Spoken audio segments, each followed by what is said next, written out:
Y la clase hoy día vamos a seguir profundizando en el concepto de la hidroquímica, que es toda la geoquímica de la hidrósfera, ¿ya? Principalmente centrado en lo que son los océanos, las aguas dulces, pero hay gente también que considera los acoples entre lo que es la hidrósfera y la atmósfera, porque son dos sistemas que están completamente interconectados, ¿ya?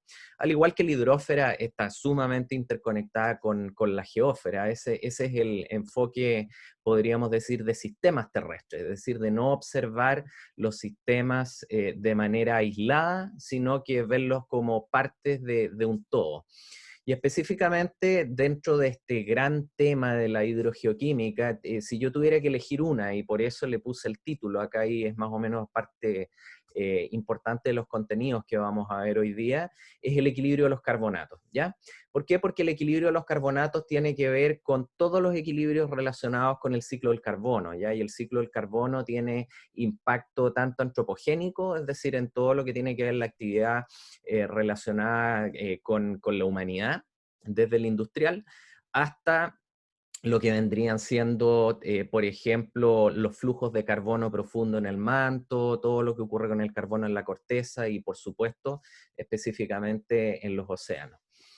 Ahora, a modo de resumen de lo que vimos hacia el final de la clase pasada, que lo vimos más o menos rápido, definimos lo que era el concepto de ácido. Entonces, ¿cuál es la definición con la que ustedes se van a quedar de aquí en adelante que les es más simple, más rápida? De esas tres definiciones de ácido que, que están puestas en la pantalla.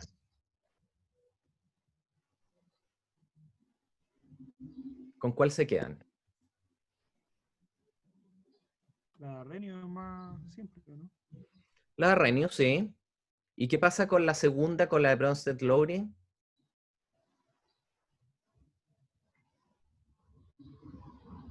¿Les parece también simple de recordar que un ácido dona, por ejemplo, protones, una base acepta esos protones? La 1 y la 2 está súper bien, ¿ya? Así que cualquiera de esas dos, en realidad, ustedes pueden tomarlas como esa definición. Ahora uno siempre puede quedarse con la segunda, que yo encuentro que es la más simple, que simplemente tiene que ver con protones que se mueven de un lado a otro, ¿ya? Ahora, lo que es importante y que lo vimos bien a la pasada, que existen distintos tipos de ácidos. Esto es algo que ustedes probablemente lo conocen ya desde un curso de química general, lo que son los ácidos débiles, lo que son los ácidos fuertes. En términos de la constante de equilibrio, ¿qué diferencia un ácido fuerte de un ácido débil? Si alguien me puede responder así, en términos muy, muy simples. En términos de la constante de equilibrio.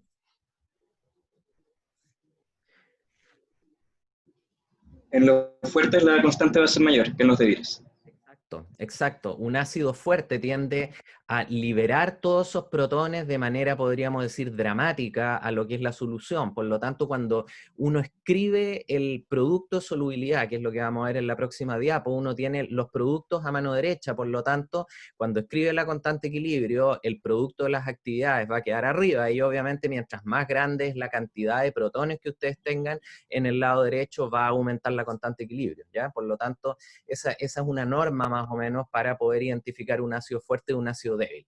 Y aquí les doy un ejemplo de un ácido fuerte, que es el ácido clorhídrico. Cuando está más diluido el ácido clorhídrico le llaman también ácido muriático, que probablemente ustedes lo han escuchado alguna vez, sirven como para limpiar los baños. También el ácido muriático se le echa a las piscinas, en fin.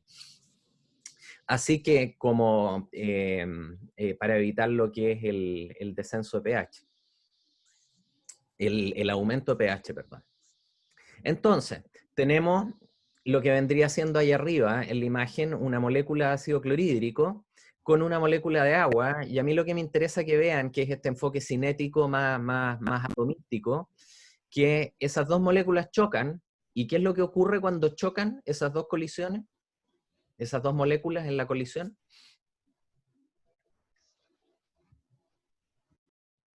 De acuerdo a la reacción,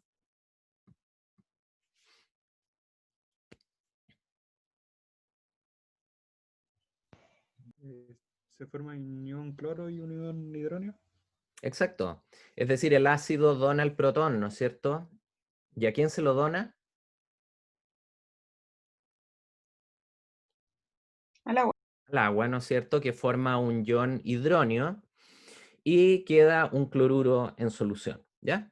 ¿Qué es lo que nosotros podemos apreciar acá? Esta es una reacción que tiene muchas probabilidades de ocurrir porque tiene molecularidad 2. ¿Se acuerdan de cinética? La molecularidad 2 es cuando hay dos, podríamos decir, reactivos que colisionan y forman, en este caso, otros dos productos. Entonces, el caso general, nosotros tenemos aquí el ácido, tenemos el agua, que es el medio, el solvente. Después tenemos el anión, en este caso disuelto, y lo que vendría siendo el catión disuelto, en este caso que es el hidronio. Por lo tanto, la constante equilibrio la vamos a escribir como el producto de las actividades de los productos dividido por lo que vendría siendo el producto de las actividades de los reactivos. Ustedes saben que la actividad del solvente, en este caso el agua, es 1 porque es un compuesto puro, abundante, y nos queda entonces lo que es la concentración o la actividad, si es que fuera una solución ideal, de lo que es el ácido en la parte de abajo. Ya, por lo tanto, mientras más alto es el valor de la constante de equilibrio, obviamente que más alto va a ser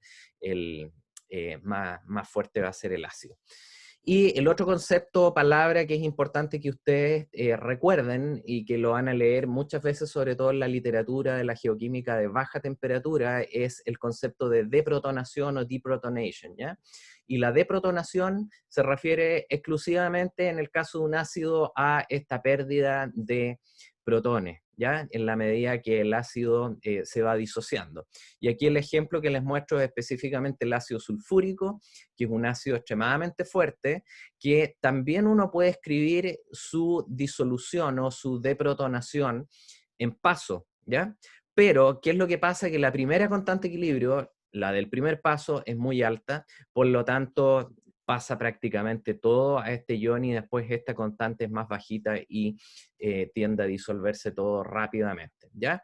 Así que no crean que en el caso del ácido sulfúrico los dos protones pasen inmediatamente a la solución, así en un 2×3, sino que también pasan en paso, pero obviamente que vamos a tener que va a primar obviamente el paso donde la constante de equilibrio es más alta o es despreciable respecto de la otra, que es distinto al caso de los ácidos débiles que vamos a ver más adelante. La definición de pH es muy importante también, y el pH, ¿cómo lo definíamos en términos de este operador entonces logarítmico? ¿Cómo se llamaba el operador que definía el pH?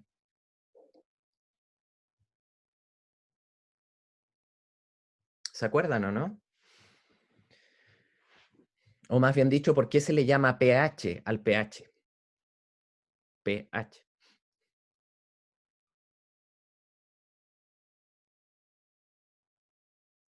Porque es una potencia. Es una potencia, sí, es un operador logarítmico finalmente y se llama el operador P, ¿ya? Así que ese operador en hidrogeoquímica o en química a baja temperatura o en química general se utiliza con ese nombre, P, y P es igual al menos logaritmo de algo, ¿ya? En base 10. Por lo tanto, el pH obviamente es el menos logaritmo de la concentración de hidrógeno, por eso se llama pH. Uno puede escribir también el pOH, que es el menos logaritmo de la actividad o de la concentración de hidroxilo.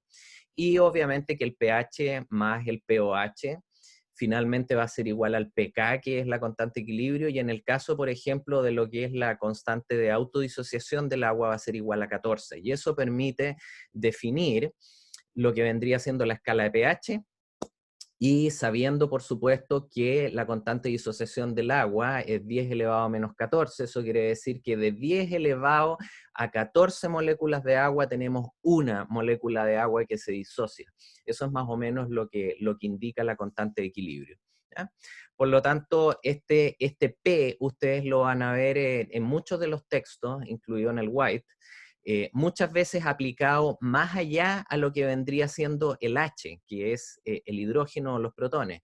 Se le ve aplicado al K, que es la constante de equilibrio, y en el capítulo redox también se le ve aplicado a lo que vendrían siendo los electrones que se mueven en una reacción de óxido-reducción. Por eso se le llama el PE en ese caso, ¿ya? Que vendría siendo el, podríamos decir, el menos logaritmo de lo que es la actividad de los protones que están dando vueltas, de los electrones, perdón, en una reacción redox, ¿ya? Así que es un operador, es el menos logaritmo de algo. Ahora, esta ecuación que está acá, si nosotros la definimos en base a lo que es la constante de equilibrio de una reacción de disociación de un ácido, la podemos rearreglar y vamos a llegar a que finalmente el pH de una solución va a ser igual al pK más el logaritmo de lo que es este cociente de actividad. Eso quiere decir que si las actividades entonces ahora de lo que son, por ejemplo, el ácido y el anión son iguales, ¿qué es lo que pasa cuando estas dos actividades son iguales?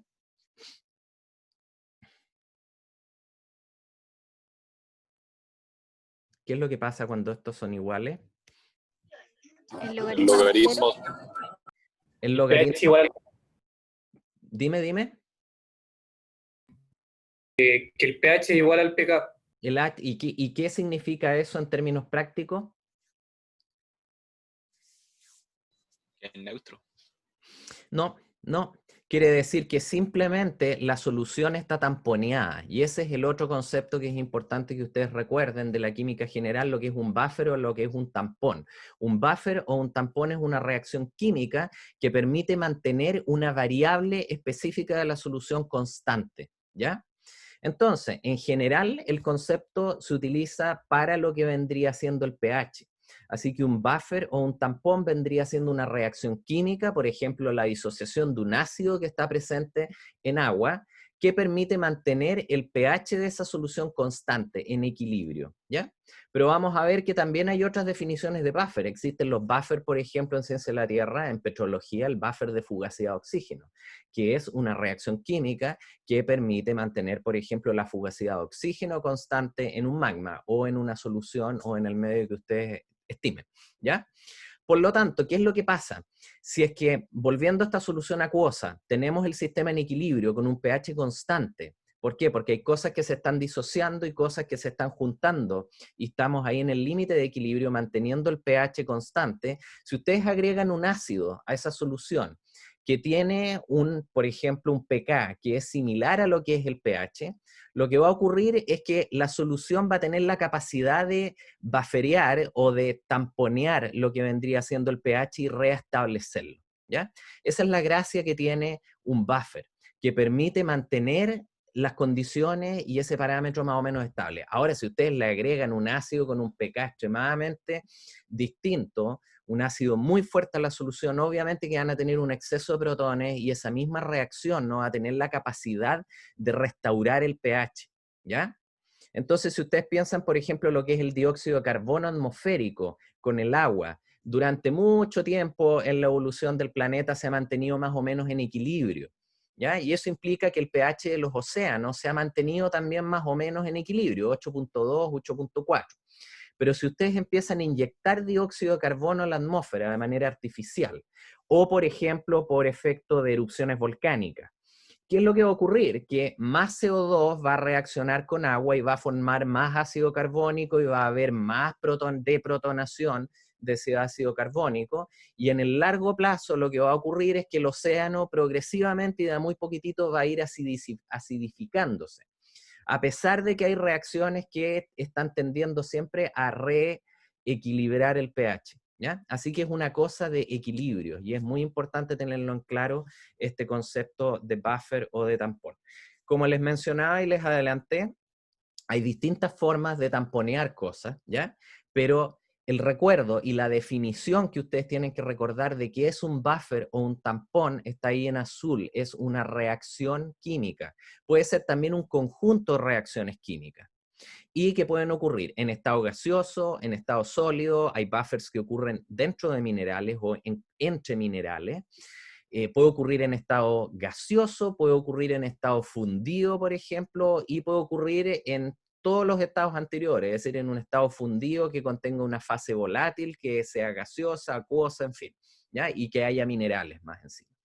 Por lo tanto, es un concepto que puede llegar a ser bastante complejo y no siempre está remitido a una sola reacción, sino que pueden ser también un conjunto muy complejo de reacciones. ¿ya? Aquí abajo, por ejemplo, hay uno de esos ejemplos, que es el buffer de fugacidad de oxígeno de magma, que es una reacción que involucra, por ejemplo, lo que vendrían siendo la magnetita y la hematita, ¿ya? Entonces, la magnetita más oxígeno forma hematita. Y esa reacción, si ustedes utilizan lo que es la ecuación del delta G igual a menos RT ln de K sub A, ustedes pueden escribir finalmente, si definen la constante equilibrio, en base a la fugacidad de oxígeno, cómo la temperatura se relaciona con la fugacidad de oxígeno y da unas líneas que son curvas y que están dadas más o menos aquí en el diagrama.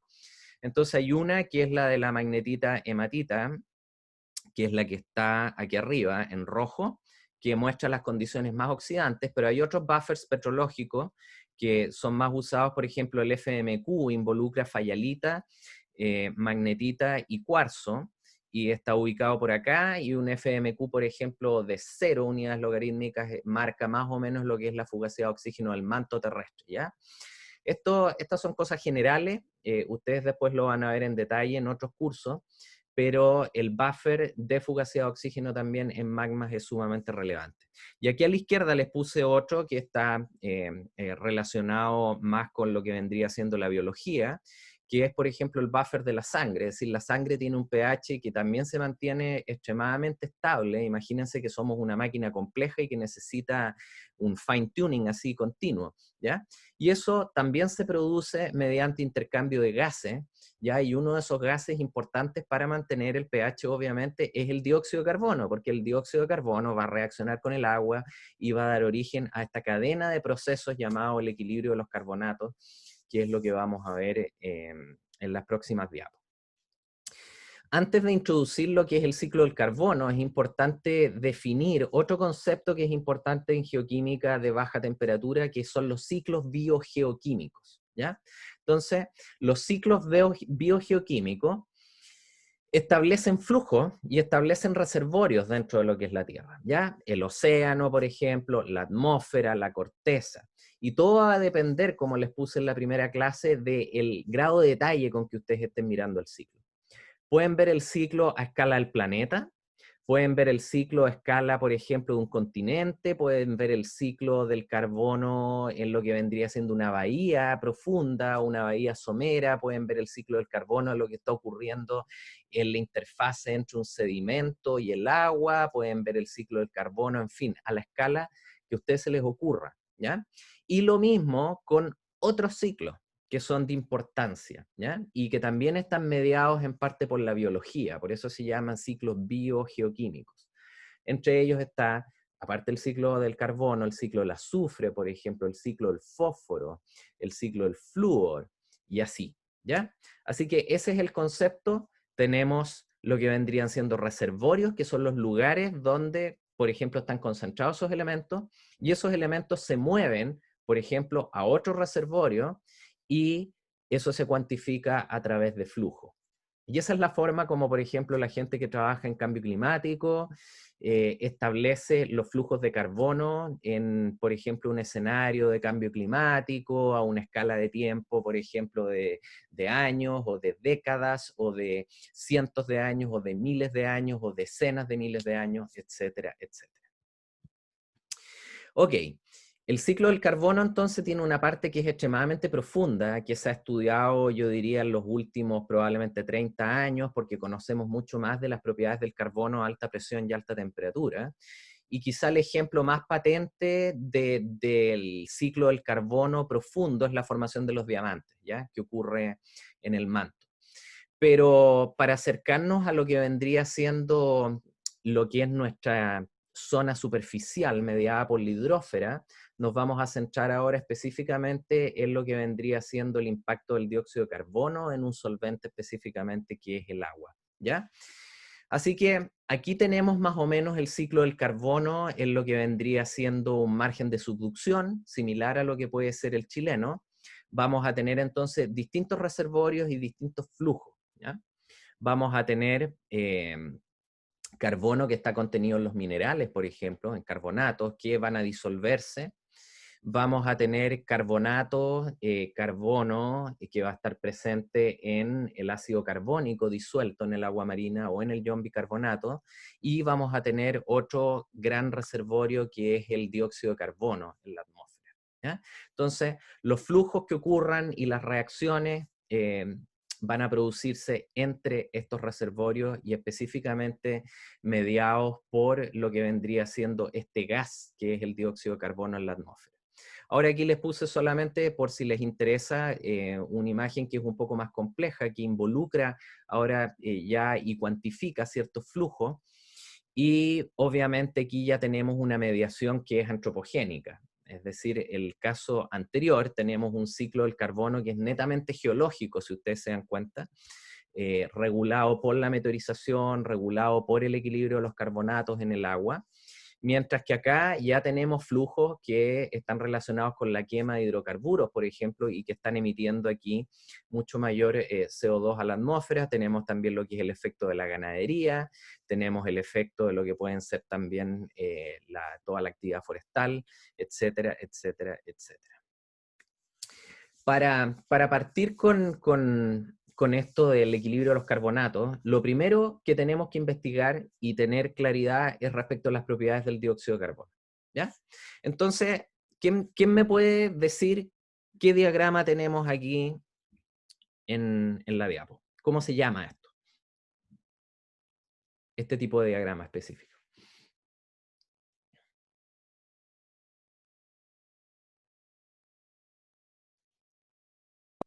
¿Diagrama de fase? Es un diagrama de fase y tienes que agregarle, Natalie, el apellido. ¿De qué? Del dióxido de carbono. Exacto. Es un diagrama de fase del dióxido de carbono. Es un diagrama de ¿cuántos componentes?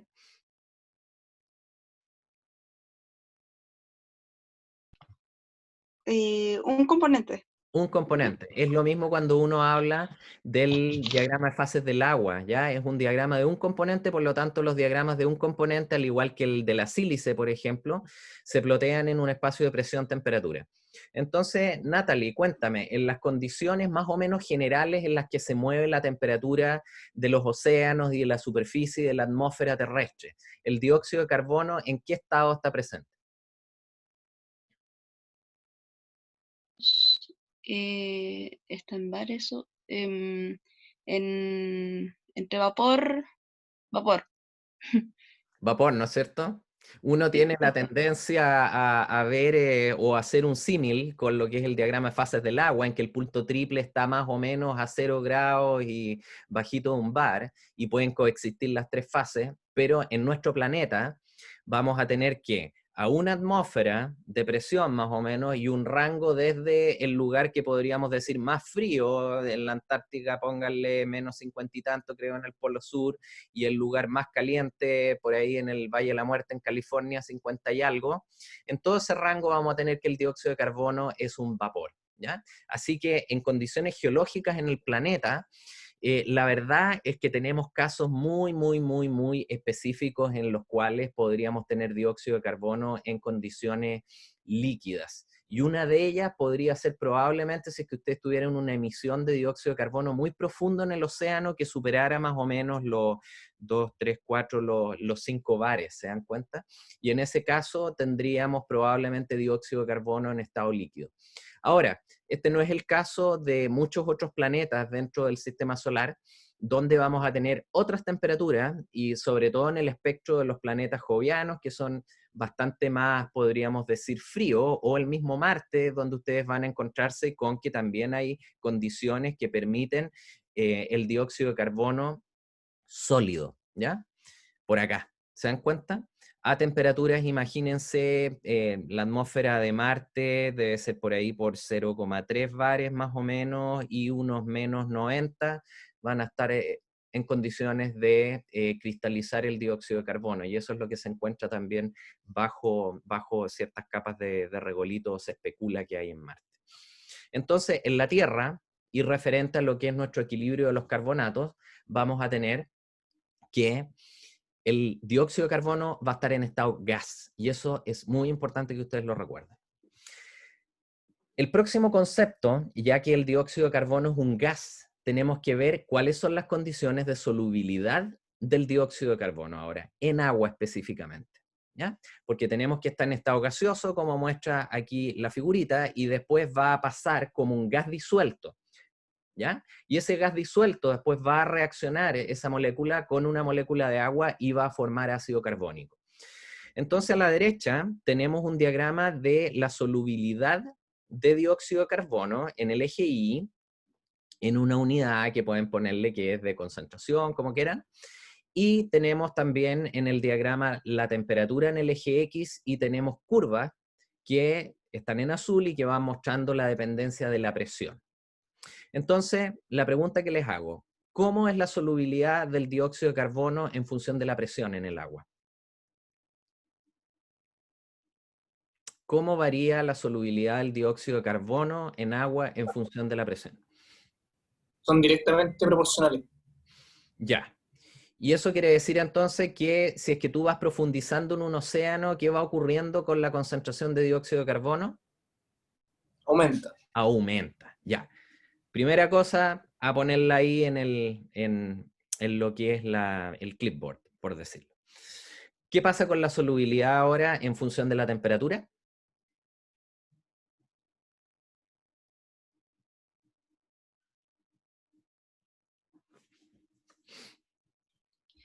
Como que en una parte del gráfico disminuye, pero para arriba, para las presiones más altas, como que hace una curva.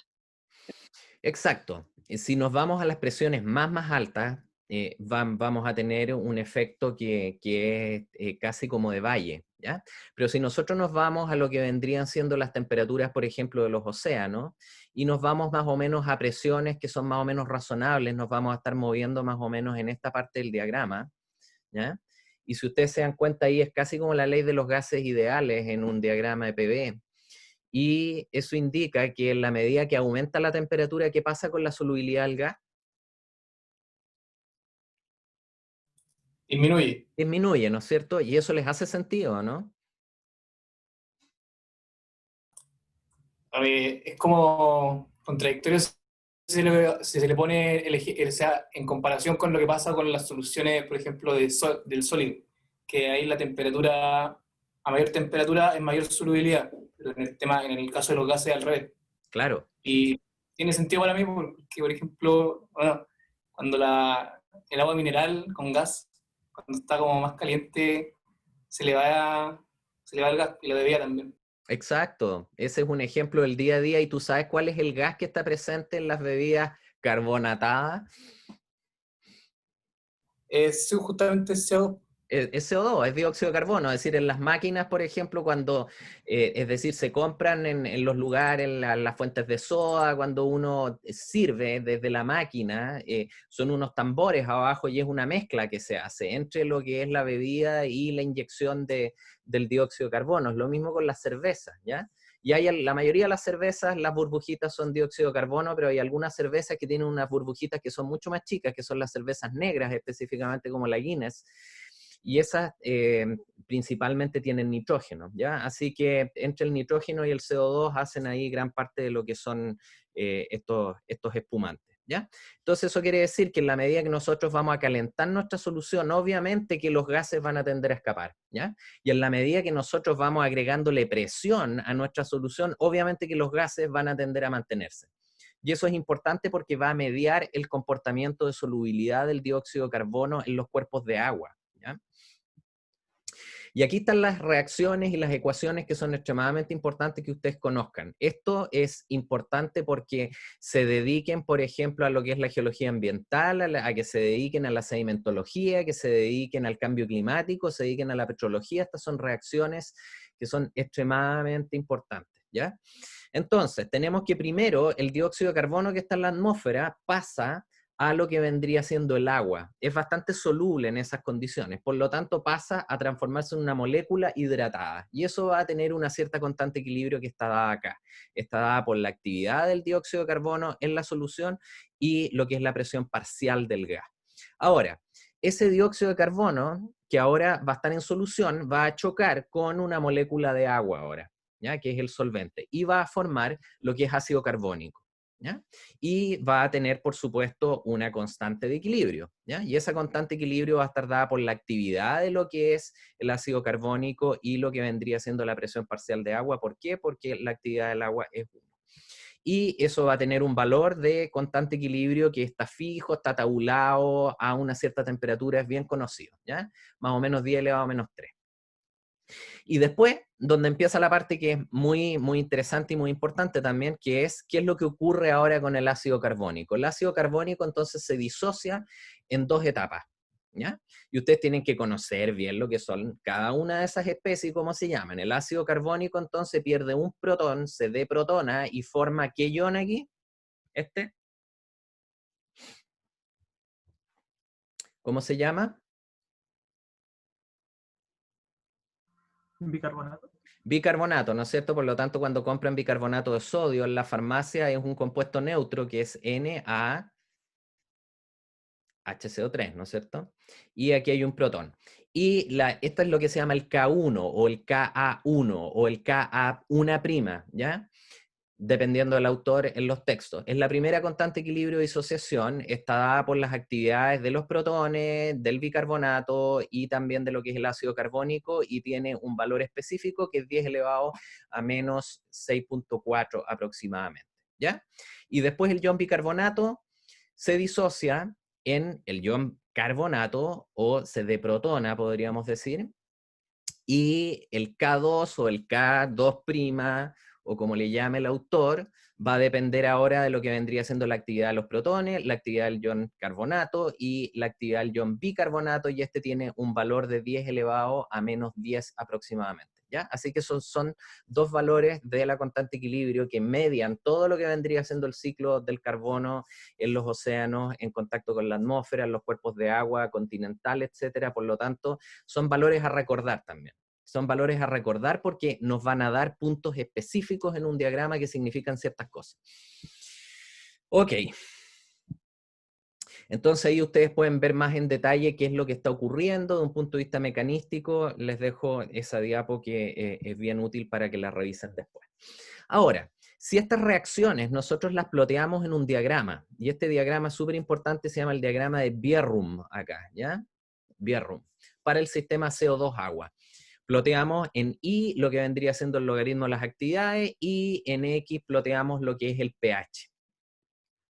Entonces lo que es interesante es que vamos a tener curvas que van a definir las concentraciones de las especies. Entonces esta curva que está aquí, que es plana y después cae bruscamente, corresponde a la actividad del bicarbonato. Perdón, del ácido carbónico, me equivoqué, del ácido carbónico. Esta curva que está acá, en el centro del diagrama, que tiene un pequeño plató, ¿ya? Que cae a ambos lados, es la curva que define la concentración o la actividad del bicarbonato, del ion bicarbonato. Y después vamos a tener esta curva que se incrementa acá hasta que llega a un plató a pH alto que corresponde a la actividad o la concentración del carbonato, ¿ya? Entonces, ese es un diagrama que ustedes siempre tienen que recordar, dibujarlo bien también, que tiene esta campana en el centro y tiene esos platós hacia los bordes. Ahora, la pregunta es, ¿qué significan estas cosas? Si tomamos los valores de las constantes de equilibrio, que están acá, esta es la primera disociación, ¿ya? Y esta es la segunda disociación. Si ustedes vuelven para atrás después van a ver que es simplemente un reacomodo de la constante de equilibrio. ¿Qué pasa cuando, por ejemplo, el pH es igual al pK1?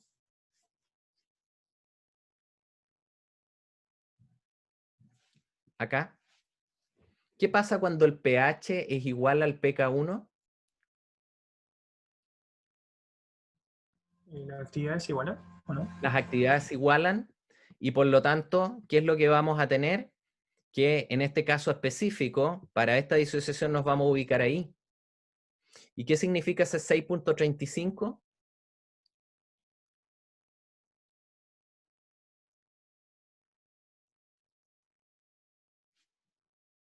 Es el valor del pH en el cual las actividades de esos dos componentes son iguales, ¿ya? Y podemos hacer exactamente lo mismo para lo que vendría siendo la segunda disociación, o la disociación ahora el bicarbonato, y vamos a tener entonces que cuando el pH es igual al pK2, vamos a tener que las actividades van a ser iguales y el valor de intersección, ese punto va a ser 10.33, ¿ya? Que va a corresponder a un pH mucho más alcalino. Y lo que es interesante es que estos puntos de intersección marcan más o menos lo que son los grandes rangos de concentraciones. Entonces lo que yo les marqué en azul, que está puesto allá en el centro del diagrama, es más o menos lo que es el rango del pH en las soluciones acuosas naturales, ¿ya? Superficiales. Por ejemplo, imagínense las aguas subterráneas, las aguas de los ríos, las aguas de los mares, las aguas, no sé si le mencioné los lagos ya, pero los lagos, el agua de lluvia, etcétera, etcétera, etcétera. Y todo eso se ubica en un rango más o menos que va entre el 5 y el 8-9. Eso es lo que ustedes tienen que recordar también, que el pH en las aguas superficiales no abarca todo lo que vendría siendo el espectro de acidez, sino que abarca específicamente una zona central. ¿Y por qué ocurre eso? Porque el sistema está buffereado finalmente por estas dos reacciones y específicamente por lo que vendría siendo la deprotonación del ácido carbónico y el ácido del ion bicarbonato, ¿ya? Así que eso es súper importante y este sistema CO2 agua tiene una gran capacidad entonces de mantener el pH constante, más o menos dentro de un cierto rango. Ok, entonces, yo les puedo hacer preguntas del tipo, esto no quiere decir que en la prueba les vaya a preguntar esto, pero es simplemente, son preguntas fundamentales que salen de la inspección de este diagrama. ¿Cuál es la especie dominante, por ejemplo, en aguas que son ácidas? El ácido carbónico. El ácido carbónico está ubicado acá, pues, ¿no es cierto? Las actividades son altas para pH bajos. ¿Cuál es la especie dominante entonces para aguas alcalinas ahora? El ion carbonato. ¿Y cuál es la especie dominante entonces ahora para lo que vendría siendo todo este rango más o menos normal de pH de las aguas naturales que ocurren en el planeta en la superficie? Es el bicarbonato, ¿ya? Por lo tanto, si ustedes van a un lago extremadamente ácido, por ejemplo un crater lake, ahí va a haber ácido sulfúrico también porque hay mucho azufre. Pero si ustedes quieren analizar cuáles son las especies de carbonato que están presentes, se van a encontrar que la única especie va a ser el ácido carbónico, porque es la especie que es estable a pH muy bajos o muy ácidos. Ahora, si ustedes van a un lago alcalino, como pueden ser, por ejemplo, hay muchos lagos alcalinos en el mundo, hay unos muy famosos que se llaman Mono Lakes, que quedan en California, que tienen pH sobre 10, ¿ya? Los salares también pueden tener pH bastante alcalinos a veces. Y ustedes miden lo que son la concentración de las distintas especies, probablemente se van a encontrar con concentraciones muy, muy altas de carbonato y también se van a encontrar con concentraciones también medibles, pero más bajas de bicarbonato. Y si ustedes se van ahora entonces a lo que vendrían siendo todas las aguas naturales típicas, se van a encontrar con que la especie dominante va a ser el ion bicarbonato. Y por supuesto que también van a encontrar concentraciones de carbonato y también concentraciones de ácido carbónico, pero van a ser más bajas respecto al ion bicarbonato, que va a ser el dominante y el más importante. Ok, entonces uno puede empezar a hacer una serie de cálculos. Eso yo se los tengo incorporados acá, los pueden revisar ustedes después en detalle. Son simples, algunos tienen algunos trucos entre medio que hacen un poco capcioso el cálculo. Pero uno de ellos, por ejemplo, es el cálculo de lo que vendría siendo el pH de la lluvia. Yo no sé si ustedes tienen una noción más o menos de cómo es el pH de la lluvia. Si es ácido, si es neutro, si es alcalino o básico. ¿Qué idea tienen del pH del agua de lluvia?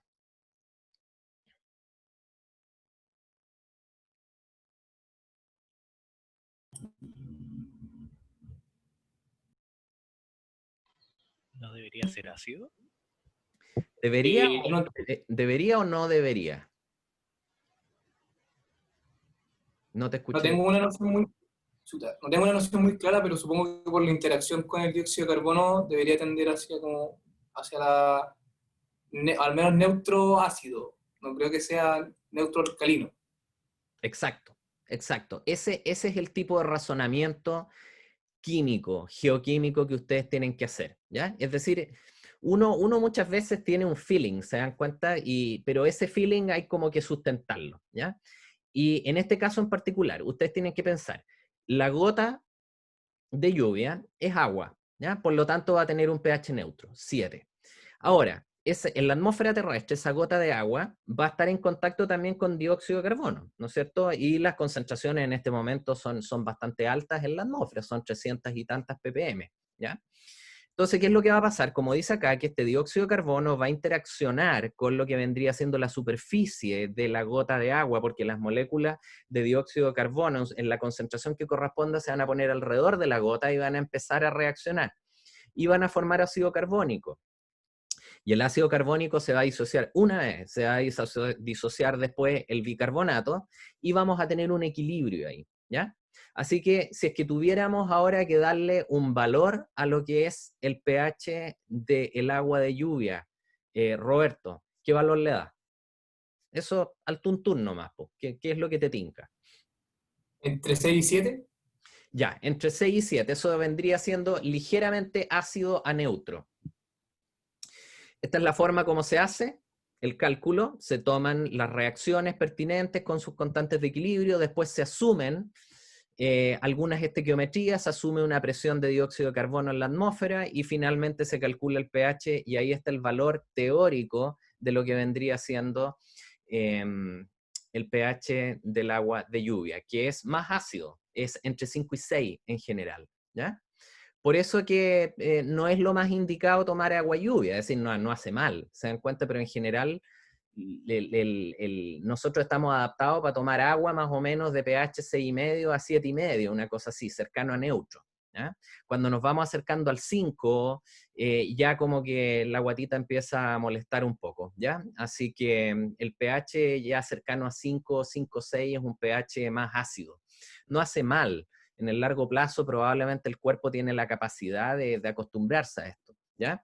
Pero es un pH más bajo del que uno se imaginaría. Por lo tanto, ustedes saben que en las zonas industriales hay un problema que se llama la lluvia ácida. ¿Cuántos serían los pH entonces en zonas donde hay lluvia ácida? ¿5, 6? 3, 4. 3, 4. Es decir, imagínense, cuando hay emisiones de SO2, de dióxido de azufre por las fundiciones, reacciona con agua en la atmósfera, se forma ácido sulfúrico, ¿ya? En esas mismas gotitas. Y ahí ustedes le están agregando un pK de un ácido fuerte a una solución que está tamponeada o buffereada por el equilibrio de los carbonatos. Entonces, ¿qué es lo que va a pasar? Va a bajar drásticamente el pH. Y en esos casos, como dice Roberto, perfectamente puede llegar a 3, incluso más bajo, al punto que esa lluvia ácida, es decir, disuelve.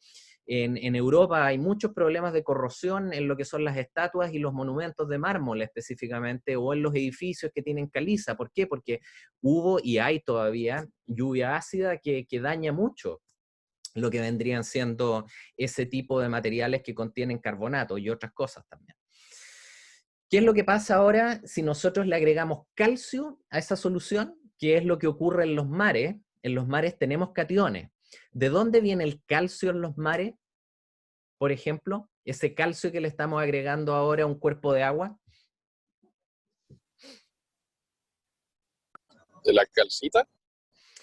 No, no todavía. De un punto de vista como más evolutivo, Juan Francisco, así como en la historia de la Tierra, ¿de dónde viene el calcio 2 más que nosotros encontramos en los océanos? ¿Viene de las dorsales oceánicas?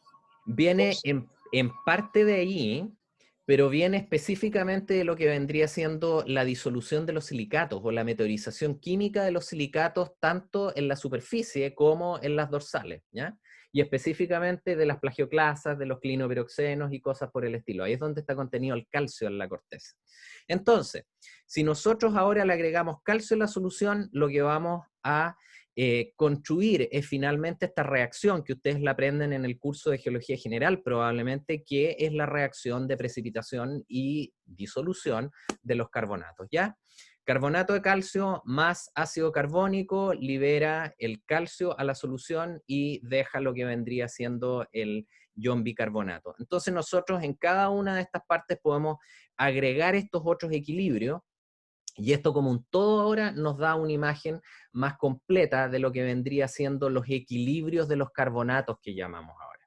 Entonces lo que vimos hasta ahora es específicamente el sistema CO2-agua, que vendría siendo bastante simple, y lo que puede ocurrir en una gota ahora de lluvia, pero si nosotros extrapolamos esto a lo que vendrían siendo los océanos, las aguas naturales, en ríos, etcétera, obviamente que tenemos bastante calcio, es un componente principal, un elemento mayor, y lo que va a ocurrir es que necesitamos una visión más amplia, y eso es lo que se llama el equilibrio de los carbonatos. El equilibrio de los carbonatos involucra entonces varias reacciones, todas las otras reacciones anteriores que vimos, que es la autodisociación del agua, la solubilidad del dióxido de carbono en agua, lo que vendría siendo la formación de ácido carbónico al reaccionar el agua con el dióxido de carbono, y después lo que vendría siendo la disociación del ácido carbónico y el ion bicarbonato. Además ahora le vamos a agregar lo que vendría siendo el producto de solubilidad de la calcita,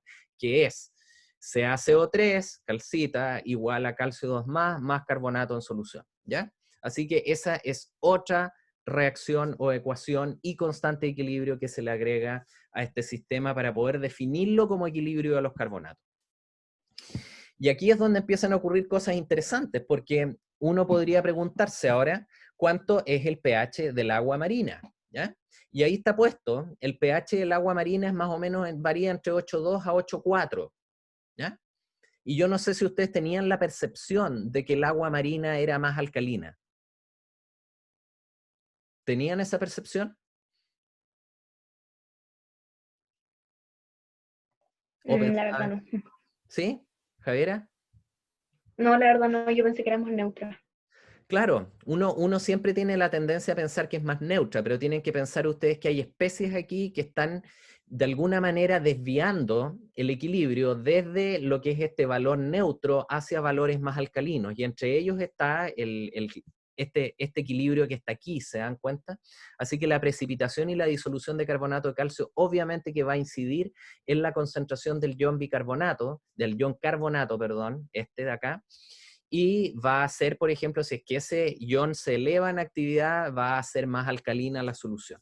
Y también hay una serie de otros factores que tienden a modificar lo que es el pH del agua marina, que están puestos aquí abajo, y que tienen que ver con reacciones orgánicas, como la fotosíntesis y la respiración, y también el boro, que está bastante presente en el agua marina, que forma ácido bórico y tiende por su parte a acidificar un poquitito más, ¿ya?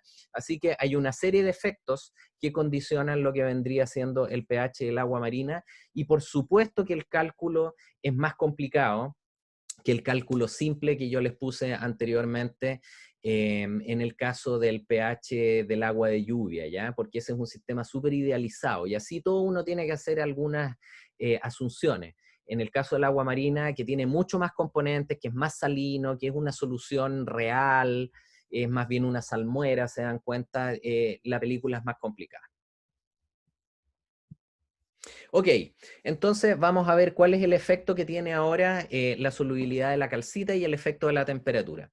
Aquí tenemos arriba lo que es la reacción de disolución de la calcita, esto se llama el producto de solubilidad, y obviamente que uno lo puede definir tanto para la calcita como para lo que es su polimorfo llamado aragonito, pero se dan cuenta los valores son más o menos similares a 25 grados. Y aquí tenemos la reacción ahora que involucra el ácido carbónico, el dióxido de carbono, con una constante equilibrio de 10 elevado a menos 6. Entonces, la pregunta que les hago, y mirando más o menos esa imagen, ¿qué ocurre con la presión parcial del dióxido de carbono del agua en los océanos tropicales? ¿Cómo es la temperatura en los océanos tropicales? Respecto, por ejemplo, de los océanos aquí en el caso del Pacífico.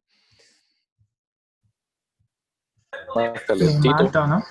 Es más calentito. Si aquí en este momento estamos como a 12, 13 grados de temperatura del agua, obviamente en el Ecuador estamos arriba de 20, y en este periodo más encima en el ecuatorial en que empiezan los huracanes, se dan cuenta que es la estación de huracanes, puede llegar hasta 28 o 29 grados el agua, ¿ya? Entonces, ¿qué ocurre con el dióxido de carbono en esos casos? Disminuye. Disminuye en la solución, ¿no es cierto? Se pierde por evaporación.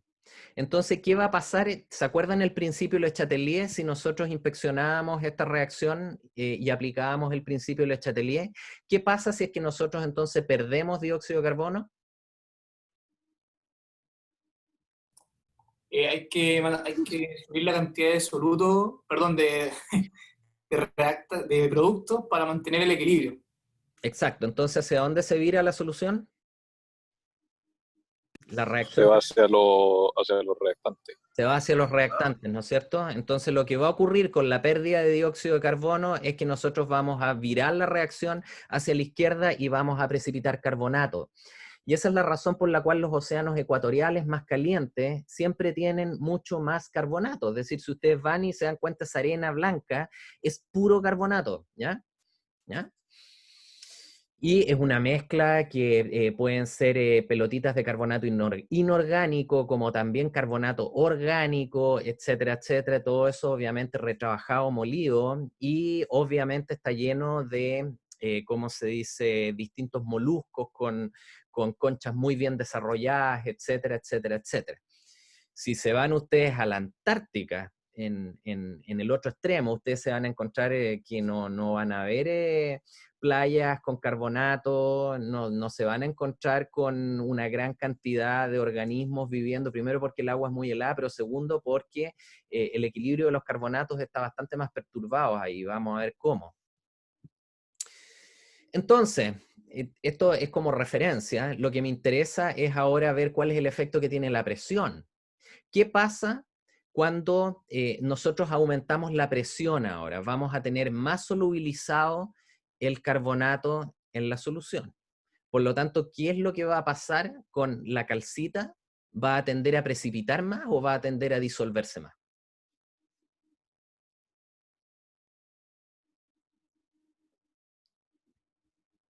A mayor presión. Va a precipitar más, yo creo. A mayor presión, a ver, Juan Francisco dice que a mayor presión va a precipitar más la calcita. Y a la vez tenemos que a mayor presión hay más dióxido de carbono. Entonces, Juan Francisco, ¿no te parece que hay ahí quizá como una especie de choque o antagonismo entre el hecho de que tengas más dióxido de carbono y a la vez tengas mucha calcita? O se me había olvidado eso. Entonces lo que va a ocurrir ahí es que a mayor dióxido de carbono que tú vas a tener a mayor presión en el océano, vas a formar más ácido carbónico, y al tener más ácido carbónico, ese va a ser un medio más ácido que va a hacer que se disuelva más la calcita, ¿ya? Y eso nos lleva entonces a definir lo que es la profundidad de compensación de los carbonatos. ¿Han escuchado alguna vez este término en el curso de sedimentología o quizá en geología general? ¿Conocen este concepto de profundidad de compensación de los carbonatos?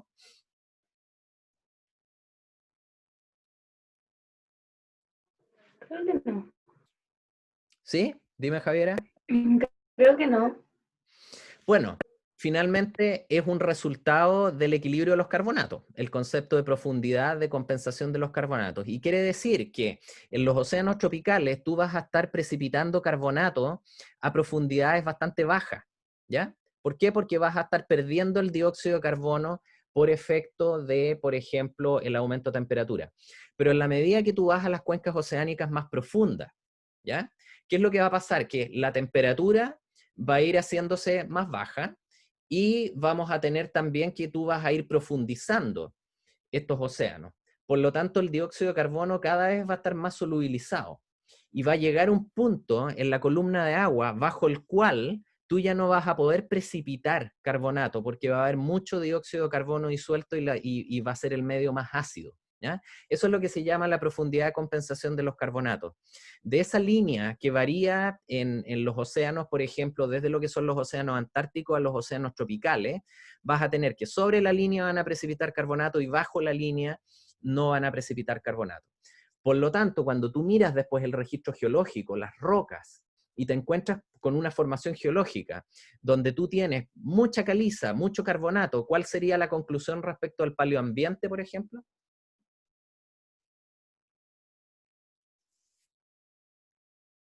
Si es que tienes una formación geológica donde dominan lo que vendrían siendo las calizas. Más somero, ¿no? O sobre el punto de compensación.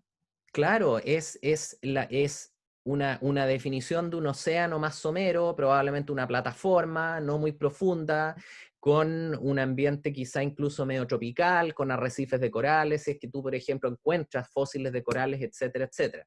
Mientras que si vas a un paquete sedimentario, por ejemplo, donde tienes lutitas, ¿ya?, que son indicadoras de ambientes mucho más profundos y donde más encima no encuentras foraminíferos calcáreos y encuentras, por ejemplo, radiolarios, que son organismos silicios que no se disuelven al caer al fondo por gravedad.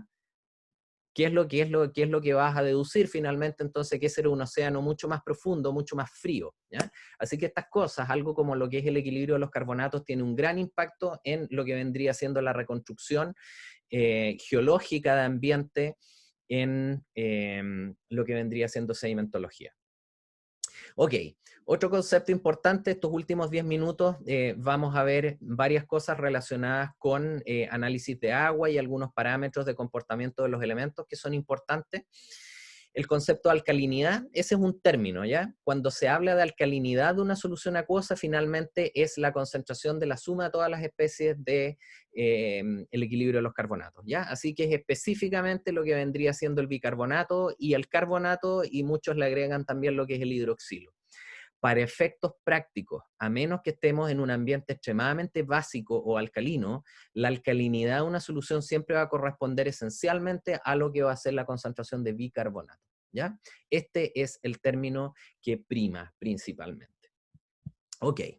El otro término que es importante, que puede que ustedes lo hayan visto en alguna parte, es el total de sólidos disueltos. El TDS del inglés, Total Dissolved Solids, o en español es TSD, ¿ya? Y el total de sólidos disueltos finalmente es una medida de la carga iónica que puede tener una solución, así que tiene un equivalente con la fuerza iónica de la solución. Y ustedes pueden identificar, por ejemplo, los distintos tipos de agua en base a lo que es el valor de este TDS, que es una escala en miligramos por litro, y que se mide, por ejemplo, con un instrumento portátil, tipo pHímetro así. Todos estos pHímetros además tienen un medidor de lo que es el total de sólidos disueltos, que mide finalmente lo que es la conductividad del agua, ¿ya? Y esa conductividad del agua en una unidad específica, que son microsiemens, lo traslada a una escala de concentración de manera así gruesa, amplia, para uno tener una idea en terreno. No es una concentración así cuantitativa perfecta. Ese es el total de sólidos disueltos. Y por ejemplo, aquí hay un par de análisis que están tomados de papers.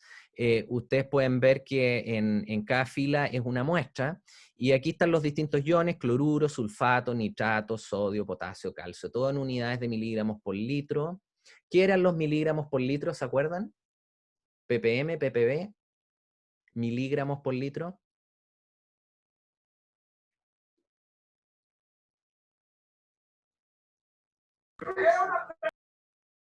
Miligramos por litro, ¿qué eran? ¿ppm o ppb?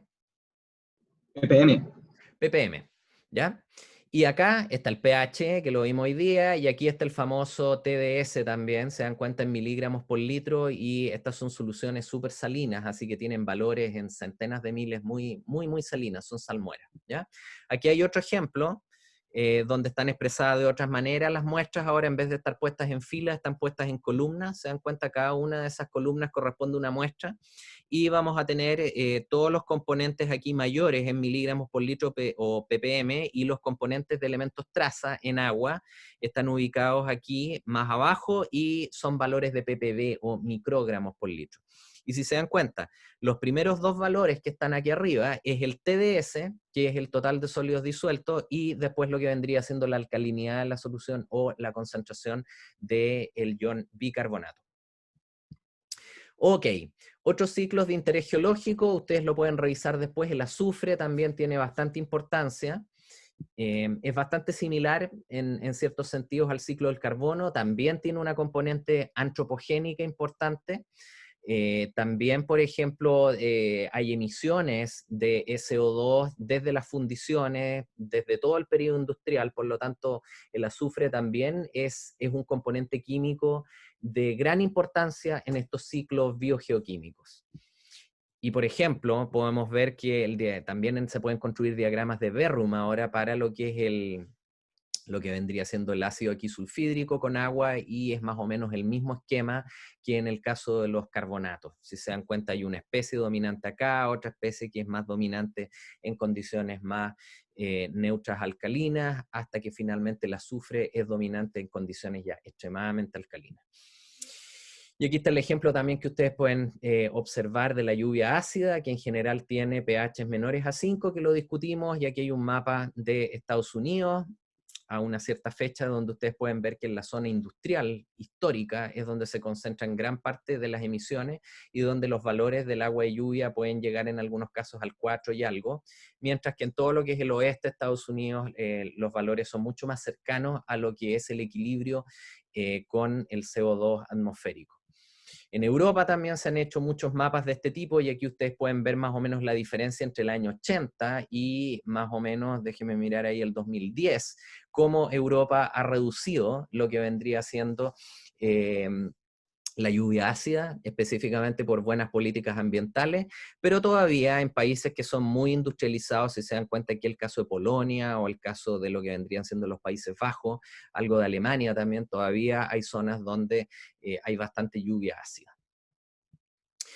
Lo último que íbamos a ver tiene que ver con el comportamiento geoquímico de los elementos en medios acuosos. Esto yo creo que ustedes lo pueden revisar con más detalle en las diapos, y también esto está en White, pero lo más importante y el mensaje es que lo mismo que hemos hecho hasta ahora relacionado con la compatibilidad, incompatibilidad en ambientes de muy alta temperatura, podemos hacerlo con los elementos químicos ahora en solución acuosa a bajas temperaturas. Específicamente, si nosotros ploteamos ahora los mismos cationes en el mismo tipo de diagrama, estas líneas, acuérdense, son las líneas esas de potencial iónico, o esa razón entre lo que es la carga y el radio, y nos vamos a ver ahora enfrentados a, ¿cómo se llamaban estos elementos que estaban aquí arriba? ¿Se acuerdan? ¿Cómo los llamábamos? En petrología. Estos que estaban ubicados aquí arriba, que son grandes y poco cargados. Incompatible. Son incompatibles, pero tenían un nombre específico que empezaba con L. Lil. Lil, ¿no es cierto?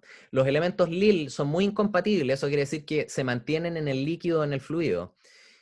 Ergo, son muy solubles, ¿ya? Entonces, de un punto de vista de la geoquímica a baja temperatura, hablamos de que son muy solubles estos elementos. Les gusta estar en el agua, ¿se dan cuenta?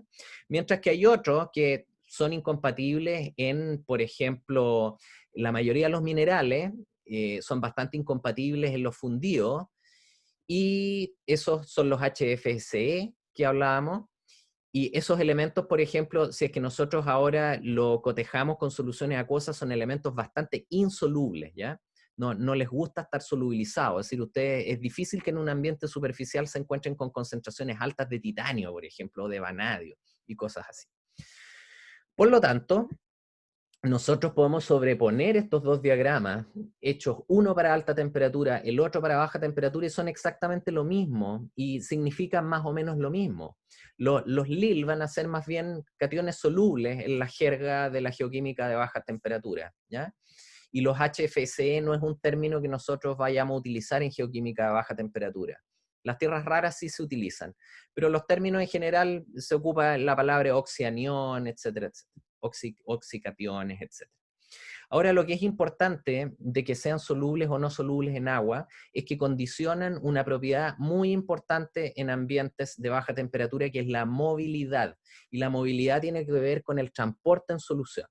Entonces, en esta diapo, que es exactamente un diagrama similar a los anteriores, están ploteados los mismos elementos, pero ahora rotulados de otra manera. Aquellos que son solubles o móviles, que les gusta estar en solución y se transportan distancias largas, y aquellos que son más bien insolubles e inmóviles, que tienden más bien como a precipitar. Y estos típicamente son estos famosos HFSE de la jerga geoquímica de alta temperatura. Mientras que aquellos que son muy solubles, si ustedes se dan cuenta, corresponden a los alcalinos y los alcalinos térreos, principalmente en lo que es la tabla periódica. Y estos insolubles principalmente son metales de transición que están ubicados en la parte central de la tabla, ¿ya? Así que eso más o menos, y los voy a dejar con un último ejemplo, que es la precipitación de oro en sistemas hidrotermales, que probablemente algo de ustedes han visto en el curso de yacimientos. Aquí está la reacción, aquí arriba el oro nativo, más el ácido sulfídrico, más anión sulfurado, forman un complejo sulfurado de oro más hidrógeno. Por lo tanto, si es que nosotros empezamos a desgasificar o sacar el gas, obviamente que por el principio de Le Chatelier vamos a estar moviendo la reacción de un lado a otro y vamos a poder, por ejemplo, gatillar la precipitación de oro moviendo el equilibrio hacia la izquierda, en ese caso en particular. Así que todas estas cosas de geoquímica acuosa, de baja temperatura, también tienen una aplicación en ambientes de un poco más alta temperatura, ambientes hidrotermales, son los mismos principios, ¿ya? Raya para la suma, y yendo entonces a lo que vendría siendo nuestro temario para las próximas clases, ya estamos prácticamente listos con todo lo que es la parte de geoquímica de los distintos reservorios terrestres. La próxima clase vamos a ver principalmente, yo diría, el concepto de solubilidad mineral, pero específicamente quiero hablarles un poco de geoquímica orgánica, porque es un tema que no suele tradicionalmente pasarse en estos cursos, y yo creo que es súper importante porque hay mucha biología ahora que se le mete a la geología, la llamada biogeoquímica, y también hay algún background que ustedes tienen que tener respecto a los hidrocarburos, que son tan importantes para entender también lo que es el ciclo del carbono. Así que la parte redox, ustedes la van a ver en lo que es auxiliar, es más o menos un repaso de lo que vimos en el curso de energía. Y la próxima clase yo creo que me voy a centrar mayoritariamente en pasarles aquellos fundamentos básicos de química orgánica. Yo no sé si alguno de ustedes ha tenido un curso por ahí de química orgánica. ¿Han tenido química orgánica de electivo?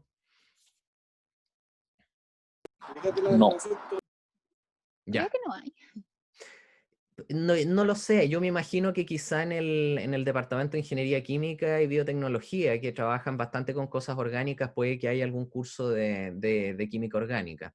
Por lo mismo, me parece sumamente pertinente que sepan por lo menos la base de clasificación de los distintos compuestos orgánicos y cuáles son los compuestos orgánicos más importantes que median en procesos geológicos que son de relevancia, ¿ya?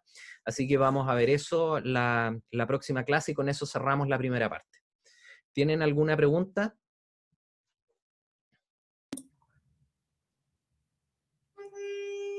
Profe, yo tengo una duda sobre, antes estaba hablando sobre la salinidad o alcalinidad de algunos, de algunas de las fuentes naturales, digamos. Sí. Y mencionó que los salares pueden ser bastante alcalinos. Uh-huh. Yo me preguntaba si eso es como algo que controla, por ejemplo, la precipitación de carbonato de litio en el norte, que creo que es una de las sales como importantes de litio actualmente.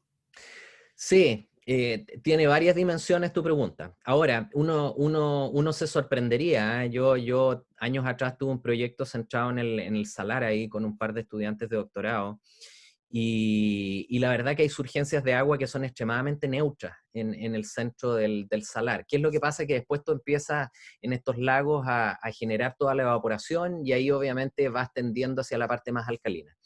Así que en los salares efectivamente tú tiendes más a la alcalinidad que a la acidez y la neutralidad. Segunda parte, carbonato de litio. El carbonato de litio no ocurre naturalmente en los salares, ¿ya? Así que el litio como elemento estratégico se extrae desde las salmueras, desde pozos profundos que están en los salares, y es litio como un catión que es muy chiquitito, que no se complexa casi, que está presente en la solución. Entonces esa agua se bombea, ¿ya? se saca y se lleva a piscinas esencialmente de evaporación, donde se mezcla con ciertos compuestos y donde se precipita artificialmente carbonato de litio, ¿ya? Y eso finalmente es lo que tú vendes, ¿te das cuenta? Esa es como la mena tratada. Pero el litio, naturalmente, en el salar no precipita. Y es muy sorprendente porque tú analizas todas las costras salinas en el salar de Atacama, haces pero los análisis más detallados que te puedas ocurrir y no vas a encontrar ningún carbonato, ningún sulfato de litio ni nada. ¿Por qué? Porque el litio es un elemento extremadamente incompatible, es decir, prácticamente no cabe o no encaja en ningún mineral. Si es que lo encuentras en el residuo precipitado, lo vas a encontrar principalmente absorbido a lo que son las arcillas, ¿ya? Porque las arcillas tienen esta capacidad de absorber cationes, en algunos casos muy pequeñitos entre las capas. Ahí puedes encontrar litio, ¿ya? Pero ese carbonato de litio, entre comillas, es un producto que se comercializa. ¿Ya? Vale, profe, gracias. Sí, que claro. Ok, aquí Tomás me pone, profe, tengo entendido que también una forma más refinada de comercializar el litio es el hidróxido de litio. ¿Esto se extrae de la misma manera? Yo me imagino que sí. Mira, no sé los detalles de cómo formas el hidróxido de litio, pero todo el proceso de extracción de litio de los salares es simplemente bombear agua, y por eso que es extremadamente cavernario, es llegar, sacar el agua, después ponerlo en una piscina de decantación y ahí agregar un par de reactivos y precipitar algo, ¿te das cuenta? Así que en el caso del hidróxido no lo tengo 100% claro, voy a revisarlo ahí, pero la extracción es exactamente la misma. ¿Ya? Eso, no sé si tienen alguna otra pregunta antes de irnos al almuerzo. Ya pues, quedamos hasta acá entonces. Y la próxima clase vamos a ver geoquímica orgánica, que va a ser útil para todo el conocimiento que tengan de procesos orgánicos específicamente. Nos vemos entonces. Que estén bien. Chao, profe. Chao. Profe, cuídese. Cuídense. Profe. Chao, chao.